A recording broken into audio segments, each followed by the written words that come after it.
रुकिए, जरा ध्यान से सुनिए।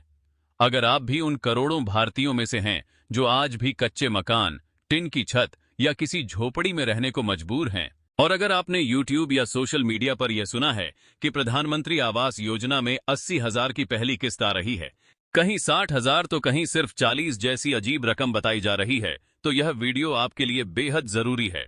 वजह साफ है, जो जानकारी इस समय सोशल मीडिया पर घूम रही है उसमें से ज्यादातर या तो अधूरी है या पूरी तरह गलत है, और अगर आपने सही सच्चाई समय रहते नहीं जानी तो हो सकता है आपका हक का पैसा अटक जाए। आज मैं आपको बिल्कुल साफ और सरकारी रिकॉर्ड के आधार पर बताने वाला हूं कि पहली किस्त में असल में कितनी रकम आती है, पैसा आपके खाते में किस प्रक्रिया के तहत ट्रांसफर किया जाता है, किन लोगों का नाम सूची से हटाया गया है और इसके पीछे असली वजह क्या है। साथ ही यह भी समझाऊंगा कि आप बिना किसी एजेंट, दलाल या खर्च के खुद अपना स्टेटस कैसे जान सकते हैं।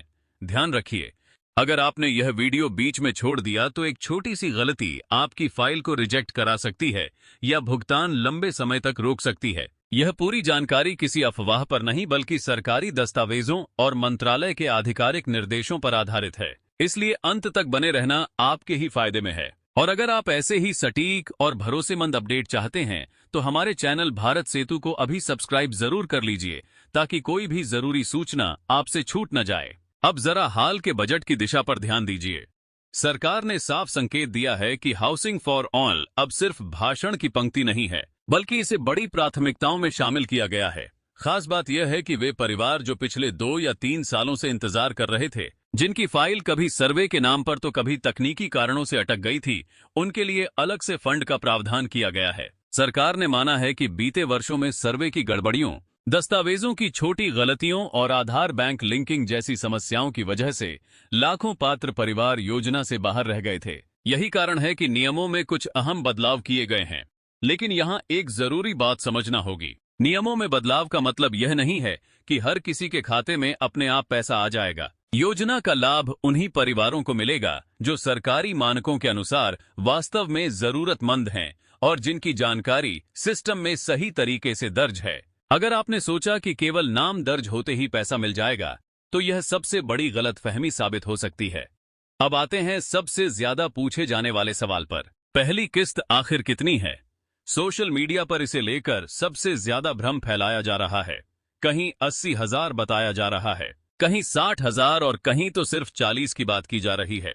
सच्चाई यह है कि पहली किस्त की राशि तय नियमों और निर्माण की स्थिति के अनुसार दी जाती है, न कि किसी वायरल वीडियो के आधार पर। सरकारी सूत्रों के अनुसार एक बड़े डीबीटी कार्यक्रम के माध्यम से करोड़ों लाभार्थियों के बैंक खातों में राशि सीधे ट्रांसफर की जाती है। लेकिन यह पैसा तभी आएगा जब आपकी फाइल पूरी तरह क्लियर होगी और सभी जरूरी शर्तें पूरी होंगी। सरकार का आकलन है कि सभी पात्र लाभार्थियों के खातों में पहली किस्त चरणबद्ध तरीके से पहुंचाई जाती है। अगर किसी दिन आपके खाते में पैसा ना आए तो घबराने की जरूरत नहीं है, क्योंकि भुगतान क्रमवार किया जाता है और सभी खातों में एक साथ राशि आना जरूरी नहीं होता। अब सबसे अहम बात समझ लीजिए, पहली किस्त की रकम सभी के लिए समान नहीं होती। यह इस बात पर निर्भर करती है कि आपका मकान किस चरण में स्वीकृत हुआ है, आपका क्षेत्र ग्रामीण है या शहरी, और आपने पहले कभी इस योजना के तहत कोई किस्त ली है या नहीं। कई मामलों में पहली किस्त बहुत छोटी रकम की होती है, जैसे 40, 100 या 500। इसे देखकर लोग घबरा जाते हैं और सोचते हैं कि उनके साथ धोखा हुआ है, लेकिन वास्तविकता अलग है। यह छोटी राशि योजना को सिस्टम में सक्रिय करने के लिए भेजी जाती है, जिसे तकनीकी भाषा में एक्टिवेशन ट्रांजैक्शन कहा जाता है। इसका अर्थ यह है कि आपकी फाइल पूरी तरह चालू हो गई है।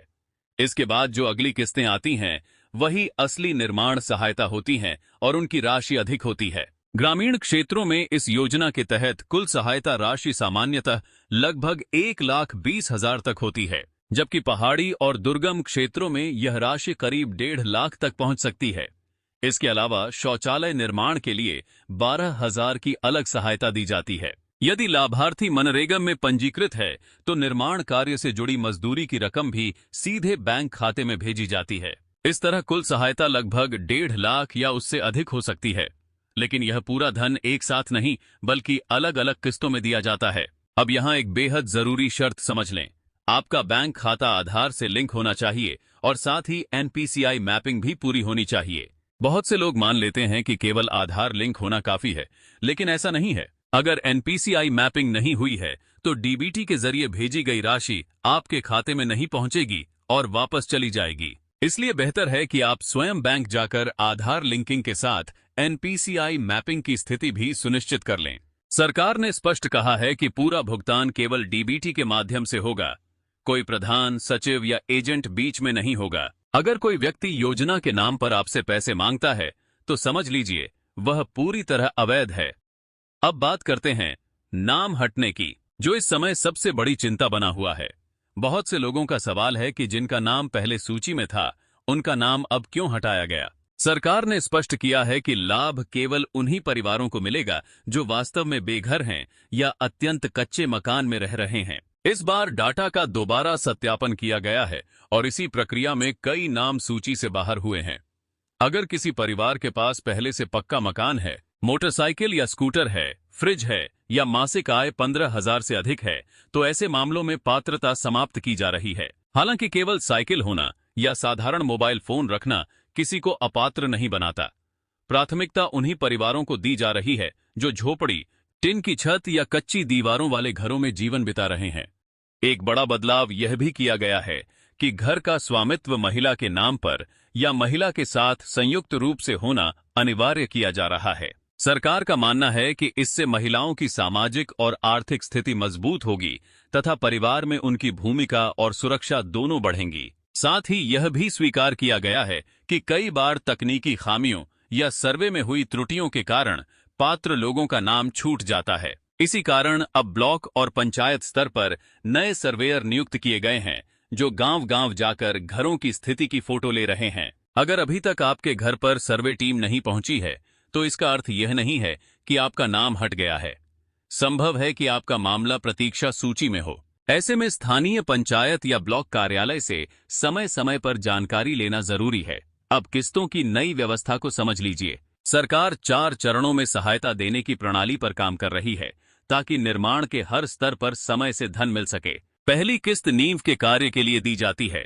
दूसरी किस्त तब जारी होती है जब दीवारें खड़ी हो जाती हैं और मकान छत के स्तर तक पहुंच जाता है। तीसरी किस्त छत की ढलाई के समय दी जाती है और चौथी किस्त प्लास्टर, फिनिशिंग और पेंटिंग के लिए प्रदान की जाती है। इसका सबसे बड़ा लाभ यह होगा कि जरूरतमंद परिवारों को बीच में साहूकारों या कर्ज के जाल में नहीं फंसना पड़ेगा। इसके साथ ही नए मकानों की छत पर सोलर पैनल लगाने के लिए अतिरिक्त सब्सिडी का भी प्रावधान किया गया है। इससे भविष्य में बिजली का बिल लगभग 0 तक लाया जा सकता है। लेकिन कुछ जरूरी सावधानियां भी हैं। पहली किस्त मिलते ही निर्माण कार्य शुरू करना आवश्यक होगा। निर्माण की फोटो और प्रगति रिपोर्ट समय पर अपलोड करनी होगी, अन्यथा अगली किस्त रोकी जा सकती है। यदि जमीन से जुड़ा कोई विवाद है या दस्तावेज अधूरे हैं तो पहले उन्हें पूरा करना अनिवार्य है। इसलिए किसी भी अफवाह पर भरोसा न करें। सही जानकारी रखें, अपने दस्तावेज दुरुस्त रखें और समय समय पर अपना स्टेटस जांचते रहें। याद रखिए, यह योजना वास्तव में जरूरतमंद परिवारों के लिए है और यदि आप पात्र हैं तो आपका अधिकार सुरक्षित है। बस जागरूक रहना जरूरी है। और एक बार फिर याद दिला दूं, ऐसी ही सच्ची और प्रमाणित जानकारी के लिए भारत सेतु को सब्सक्राइब करना न भूलें।